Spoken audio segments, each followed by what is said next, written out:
Abot po hanggang sa Visayas ang hagupit ng Bagyong Ramil. Lubog sa baha ang maraming lugar at may ilang naitalang nasawi. Nakatutok si Kim Salinas ng GMA Regional TV. Marami ang stranded ng bulagain ng baha ang mga motorista sa Rojas City, Capiz sa gitna ng matinding ulan. Ang kotseng ito sa Barangay Bolo nahulog sa gilid ng kalsada.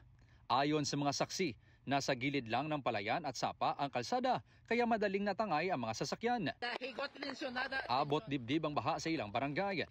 Dahil sa lalim at mabilis na ragasan ng tubig, naglubid at hagdan ang mga rescuer.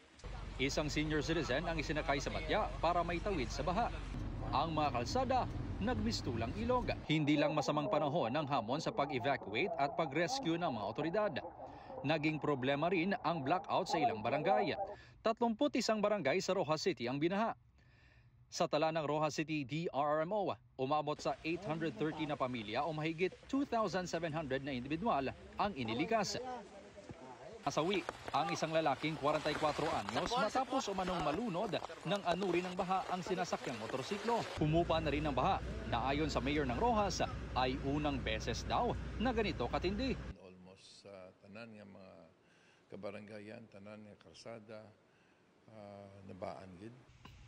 Sa bayan ng Ibisan, nasawi ang isang babae matapos madulas at malunod sa sapa. May mga kalsadang di madaanan dahil sa taas ng tubig. Sa bayan ng Sigma, may bahagi ng kalsada na gumuho, kaya't mga motorsiklo at tricycle lang ang pwedeng dumaan. Kita rin sa aerial video ng isang netizen ang kulay putik na tubig galing sa umapaw na ilog sa bayan ng Panitan. Tiis-tiis sa mataas na baha ang ilang residente. At may mga motoristang stranded. May mga stranded ding motorista sa Estancia Iloilo dahil sa baha. Pinasok din ng tubig ang ilang bahay. Isang lalaki ang natrap nang mabagsakan ng gumuhong pader ng isang paaralan ang kanyang bahay. Dinala sa ospital ang lalaki at nasa maayos ng kalagayan. Ayon sa Estancia LGU, 13 barangay ang binaha.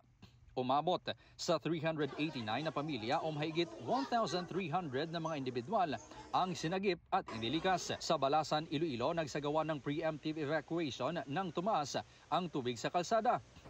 Hindi naman naging hadlang ang baha sa isang kasalan sa Barotac Viejo.